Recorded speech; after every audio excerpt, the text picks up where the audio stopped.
Hey guys, welcome back to another episode of the Music Den. I'm your host Armando Venditti. Hoping you guys are having a great day. Ladies and gentlemen, we are back with another segment of Going for the One.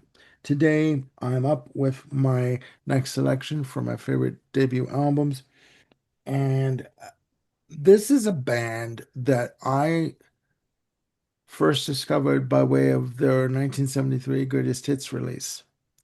That band is, as you saw from the graphic, Nazareth.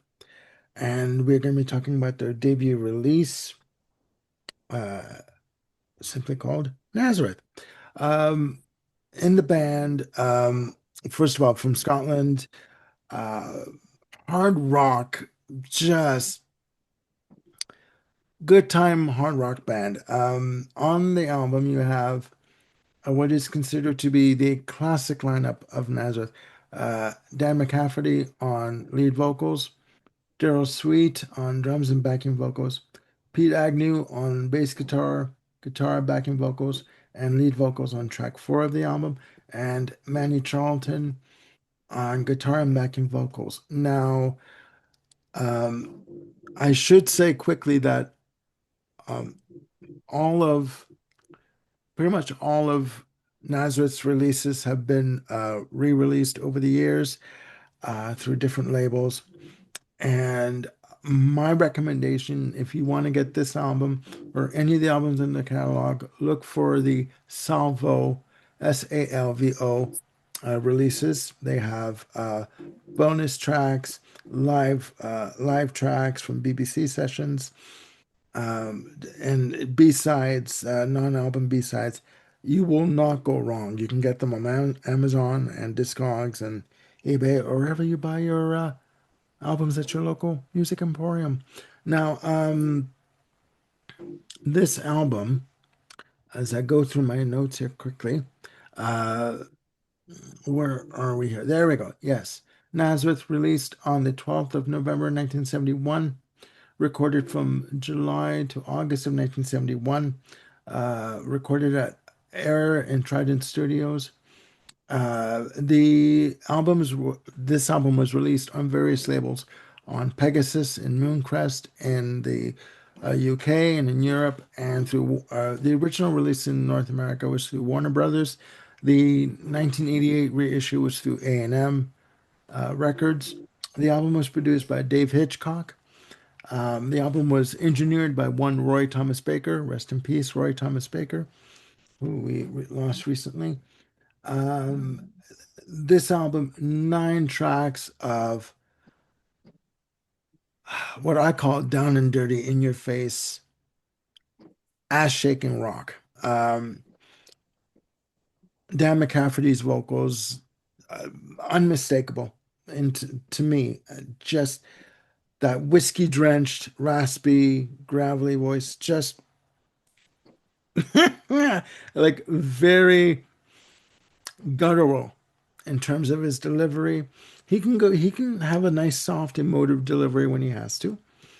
But for the most part, just very much in your face, down and dirty rock delivery. All of the songs on this album are just banging. You have Witch Doctor Woman, which again starts off the album, and it's again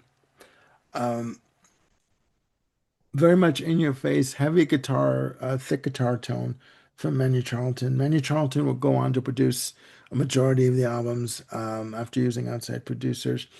Up next, after Witch Doctor Woman, you have Dear John. Um, Again, in the same vein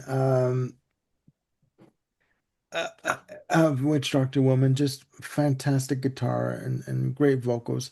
Empty Arms, Empty Heart is next. I Had a Dream.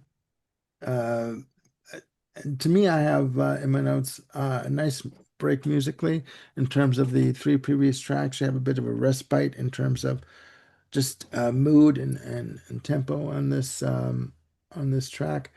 And as I look at my notes here, just great. And it's one of the tracks, one of the only tracks that Pete Agnew is on lead vocals on this track. As I said in the beginning, side one ends with Red Light Lady. and he's basically singing about a hooker. Okay. Um, clocking in at 6 minutes even. Uh, just a beautiful song. Great organ on this track. A nice build of an intensity on the final section of the track. Beautiful strings. Dan McCafferty, in terms of he does the overdubs on the vocals, and he just delivers an emotional vocal delivery that just sends me off and running with this track. I love it. I think it's the centerpiece of the album for me. Um, Side two starts off with Fat Man. Uh, in my notes, I have here down and dirty guitar, great lead vocal. And if I can describe the lead vocal with Fat Man, picture your Uncle Willie sitting in the window and just looking at it, people as they're walking down and walking by, the house, and he's just looking at you. And the vocal delivery, Uncle Willie is the one person that in the family that nobody likes to talk about. Okay, for various reasons. Okay, we won't even go there. It's like, but it's done beautifully. Uh, the the song is just it's very short. It's like 3 minutes and 25 seconds, but it's very to me it's funny, but it's got its serious side too musically. Country Girl is next. A nice slide guitar in my notes have here. Great harmony vocals and great guitar tone. In my very humble opinion, I like Manny Charlton's use of guitar. His guitar work is just great. Up next, track eight, Morning Dew. Excuse me, Nazareth are known for doing covers. Love Hurts, This Flight Tonight. Um, this, along with Red Light Lady, is one of the standout tracks on the album. Morning Dew, the Delaney and Bonnie cover. 7 minutes and 6 seconds of ass shaking. I've said this term before on this channel, but 7 minutes and 6 seconds of just ass shaking rhythm. Great steady rhythm on this. Prominent bass. Nice use of delay on guitar passages because it goes between the left and the right channel. Just a split second. You hear the guitar passage on the left and it'll go over to the right. But you're surrounded in guitar textures on this track. And to me, the song has a simmering tension. The bass rhythm is prominent all throughout. It's steady all throughout the track, but there is like again a simmering tension that you can it's palpable. You can sense it in your bones. It is that prominent, and I I think it's a classic. Um, and yeah, and it doesn't let up for the entire 7 minutes and 6 seconds. Sorry. The album ends with King is Dead, 4 minutes and 47 seconds. Beautiful ballad, luscious strings that are done on this track. Just very emotional, very dramatic, impactful.